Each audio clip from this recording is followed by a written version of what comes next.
The Twitter feed felt like it was overrun this weekend with fawning praise from theatergoers who'd ventured out to see Pixar's new Elemental, the animation studio's 27th feature film, set in the fictional world of Element City.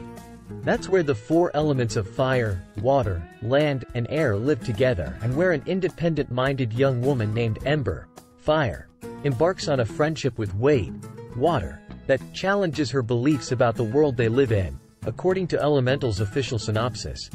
Meanwhile, the fact that Elemental during its opening weekend posted the second lowest domestic box office in the studio's entire history might have some of its fans and executives likewise challenging assumptions about the world that they live in. Elemental, which also happens to be the first rom-com from Pixar, only managed to grab $29.5 million domestically during its opening weekend, despite it costing more than $200 million to produce. A far cry from the glory days of 2018's Incredibles 2. The latter is Pixar's top-grossing film overall, which pulled in $182.3 million during its opening weekend. The only Pixar movie in the studio's history that had a lower domestic box office than Elemental during its opening weekend? That would be none other than the original Toy Story, which scored $29.1 million and is probably an unfair comparison for Elemental, since Toy Story was the very first film to originate from Pixar, back in 1995, and had a unique hill to climb. Still, though, what gives?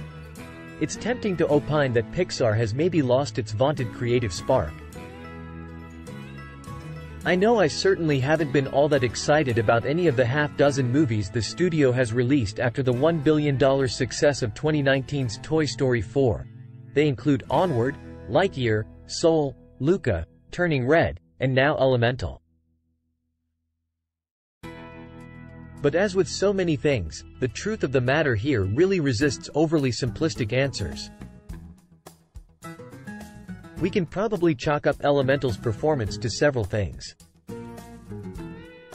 Like, for example, audiences being trained for Pixar movies to head quickly to Disney+, the streaming equivalent of a straight-to-video release, as well as the studio taking fewer creative risks, playing it safer, and ceding more adventurous animation territory to the likes of, for example, a certain Spider-Man movie that also opened this month. There's also the fact that Pixar has significantly ramped up its release cadence over the years, a step up in quantity that doesn't exactly lend itself to deliberative creativity. In addition to Pixar's 1 to 2 feature films every year, the studio's first ever TV series is also coming soon. Win or Lose, about a middle school softball team, debuts on Disney+ in December.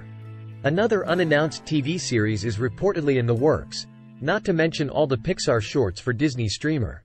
I suspect that some degree of Pixar's recent performance, though, is also out of its control. Most of the animated fare that crushes in theaters these days seems to be a product of existing franchises. And let's not forget, audiences that have decided to leave home to go see Pixar on the big screen, with all of the inconveniences that a theater experience entails compared to streaming, actually seem to have been pleased overall. As of this writing, Elemental has a pretty stellar 92% audience score on Rotten Tomatoes. #ELEMENTAL